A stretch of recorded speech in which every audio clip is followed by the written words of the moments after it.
Sekarang manusia memperkatakan hal akan muncul Dajjal.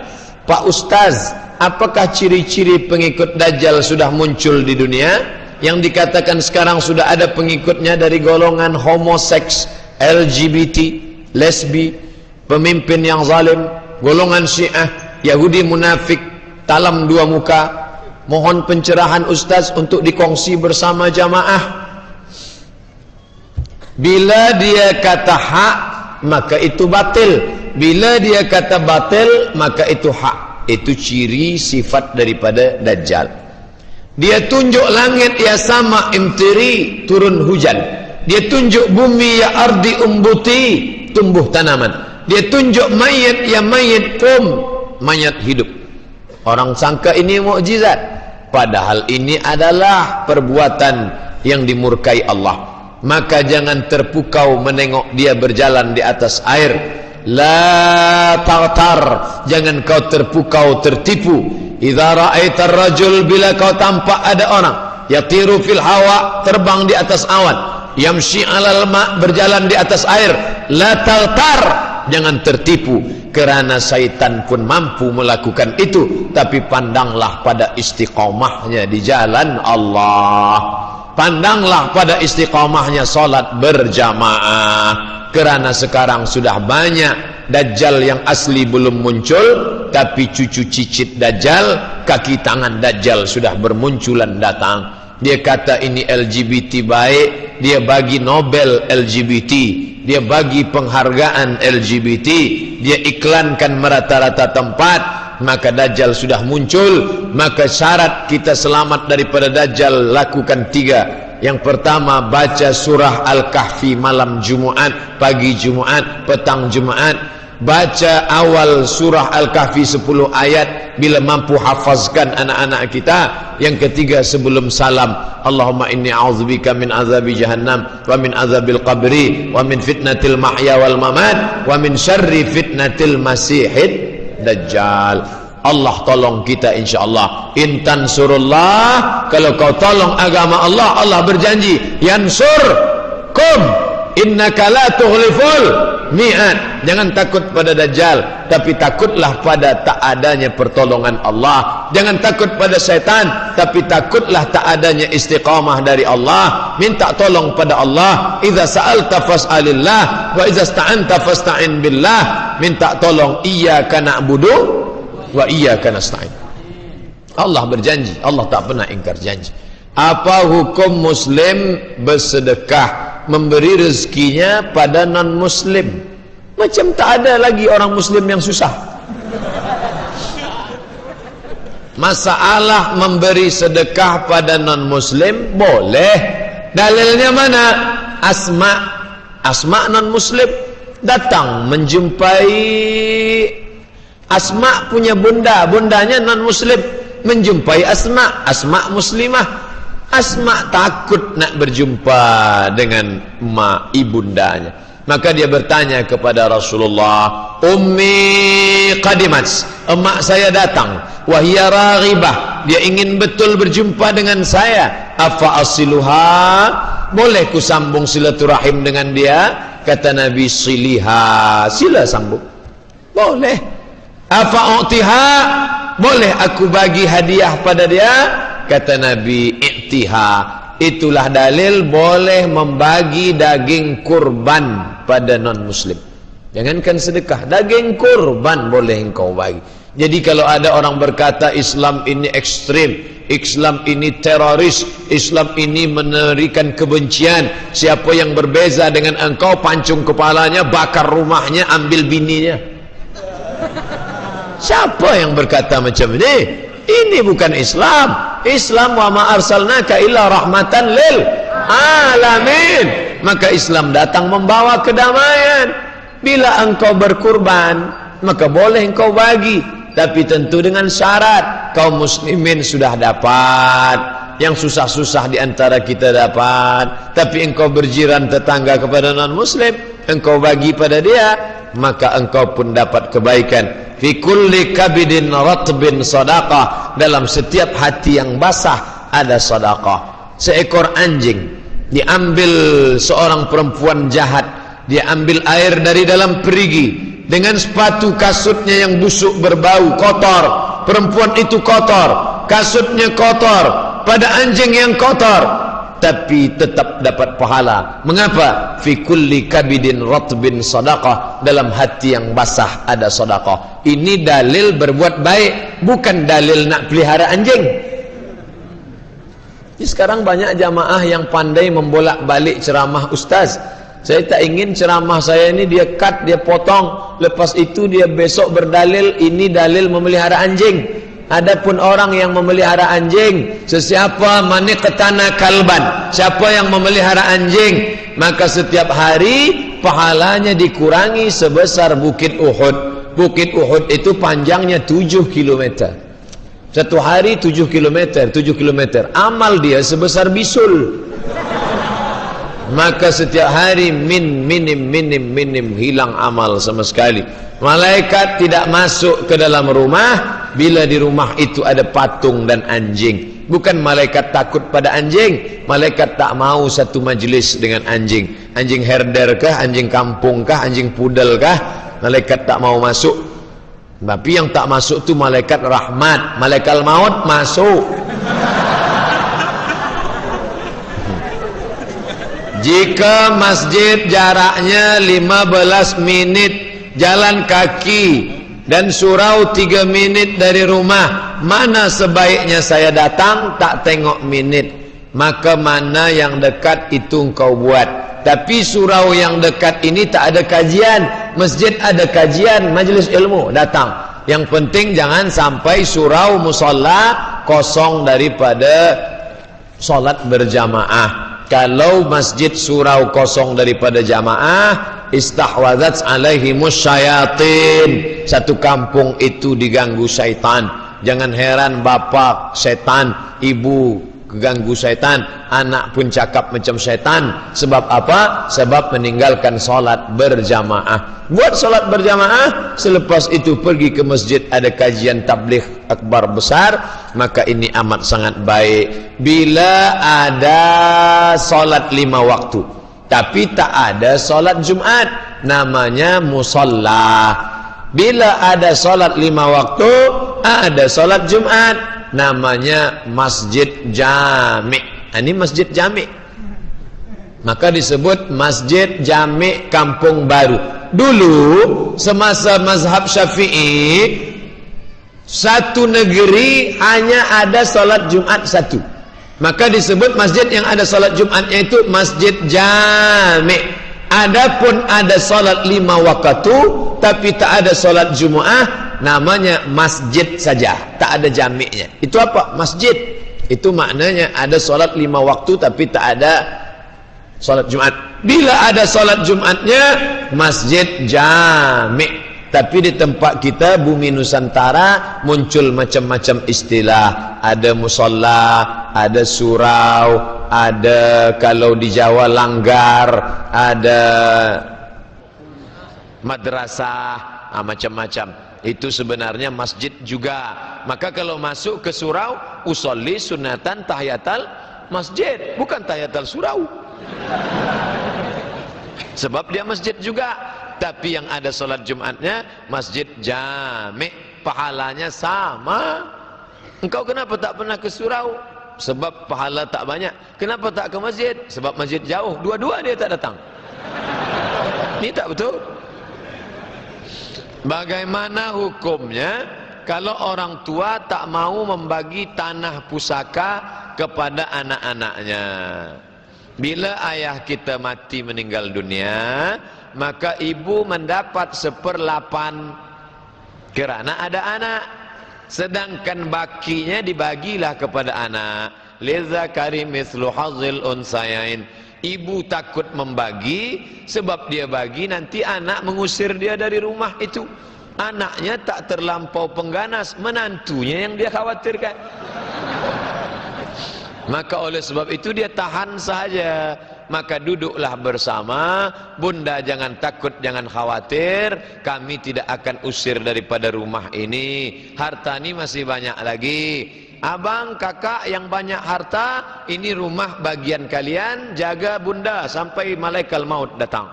Sedangkan yang tanah di sana, ada di sana kedai, itu bagi kami yang rezeki agak kurang sikit, kami nak jual. Wa amruhum syura bainahum. Jangan kerana sudah mengaji, tahu hukum fikah, ayah meninggal, dipanggil bunda. Bunda, duduk sini. Assalamualaikum warahmatullahi wabarakatuh. Bunda hanya dapat 1/8 sahaja. Kami nak jual rumah ini, pergi out cari rumah lain. Al-adab fauqal ilmi. Adab lebih tinggi daripada ilmu. Ingat, surga. Aku ingin ikut mati syahid jihad, kerana orang yang mati syahid tak merasakan sakaratul maut, melainkan seperti cubitan pada kulit sahaja. Aku ingin mati syahid, ingin supaya masuk surga tanpa hisab. Aku ingin tak merasakan azab kubur. Apa kata Nabi? Alaka min ummin, bundamu masih hidup? Masih.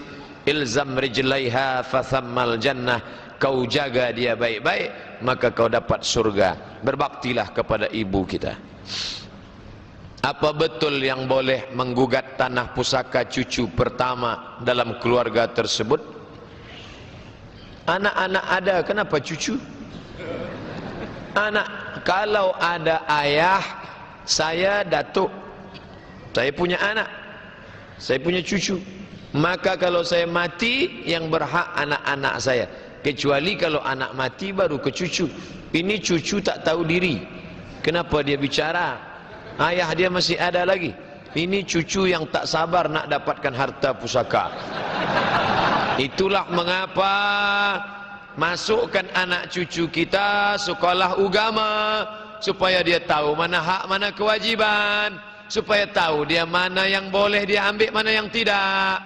Masalah dia berilmu sains, teknologi, medikal, teknikal, amat sangat baik. Tapi masalah dia faham, tunjuk ajar ilmu agama, inilah yang menjadi bekal dia. Masuk ke pondok lagi baik. Andai tak pondok, paling tidak ada 5 pelajaran agama: Quran, hadis, akidah, akhlak, fiqh, bahasa Arab, sejarah Islam. Cukuplah memadai supaya dia tak menderhaka kepada orang tua. Muhammad Yafi Zafran. Apa artinya? Muhammad terpuji, Yafi menunaikan janji, Zafran, Zafran ada 2 maknanya. Kalau pakai huruf za, Zafran, orang yang beruntung. Kalau pakai zai ain, Za'faran, minyak wangi. Nah, nak pakai Zafran atau Zafran, kerana orang barat dia tulis Zafran, tulis Latin Zafran. Sebenarnya Arabnya saya tengok Za'faran. Maka yang awak maksud Zafran atau Za'faran. Kalau Zafran beruntung, Za'faran minyak wangi. Zafran Za'faran beruntung sebab dapat minyak wangi. Elok dua-duanya.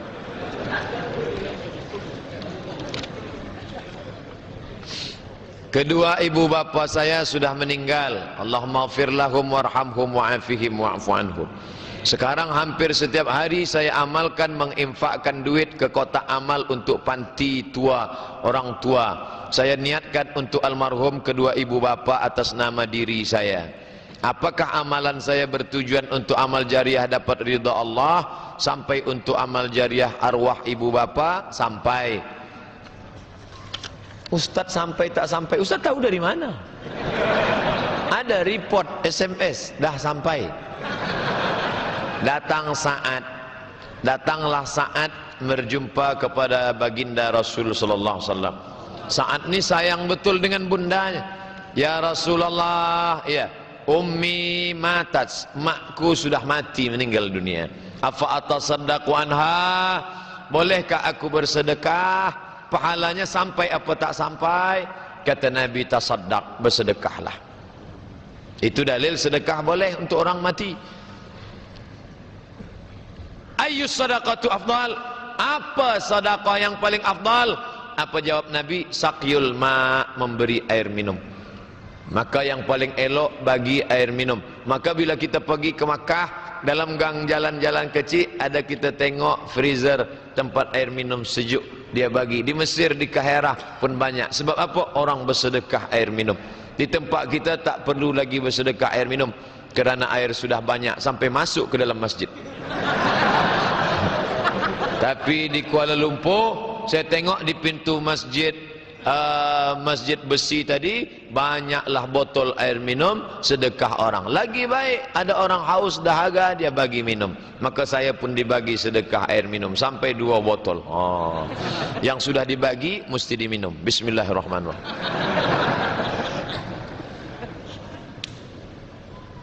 Kenapa Nabi sebut sakyul ma air minum? Kerana gurun pasir panas dahaga. Di tempat kita nak bagi apa, nak bagi elok semua.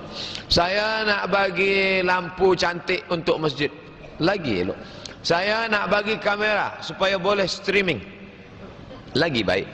Saya nak bagi mic, lagi elok. Apa yang paling diperlukan, itulah yang paling banyak hajat manusia, itulah yang paling baik. Ustaz Somad yang dimuliakan Allah, amin. Semoga selalu istiqamah dan selalu dalam lindungan Allah, amin ya rabbal alamin. Ustaz, saya dari Indonesia mencari nafkah di Malaysia. Ustaz, saya minta diijazahkan Ratib Al-Attas dari Ustaz. Saya mendapat berkah, saya mendapat ijazah Ratib Al-Attas dari Al-Habib Muhammad Ibnu Alawi Al-Attas, bersanad sampai kepada sahib Ratib Al-Attas.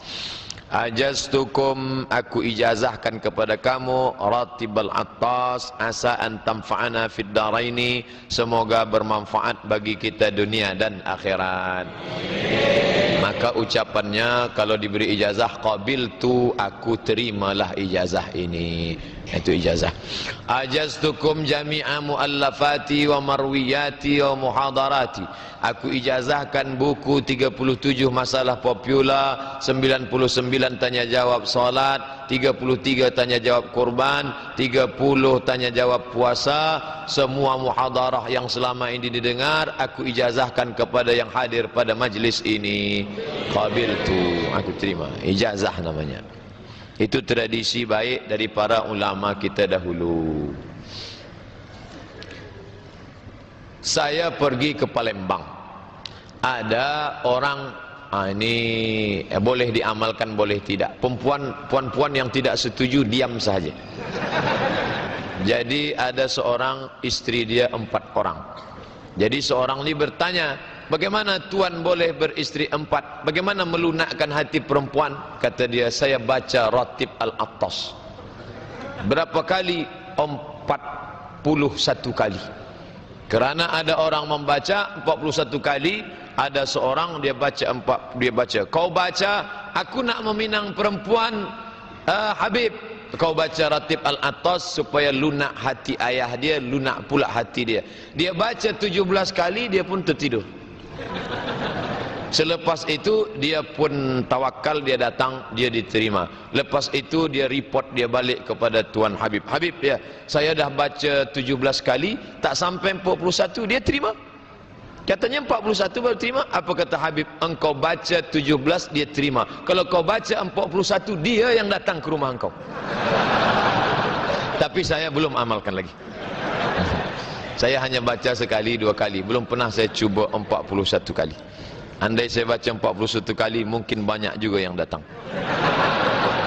Apakah jadi makmum berjamaah dengan imam yang tidak bertegur sapa dengan makmum lebih daripada 3 hari? Imam fasik. Imam yang tak bertegur sapa 3 hari, imam tu fasik. Wallahu la yahdil qaumal fasiqin, Allah tak beri hidayah pada orang fasik. Apa hukum berimam pada imam fasik? Ditanyakan kepada Imam Al-Hasan Al-Basri, meninggal di Basrah, Irak. Imam Hasan Basri, ya, apa hukum berimam kepada imam fasik?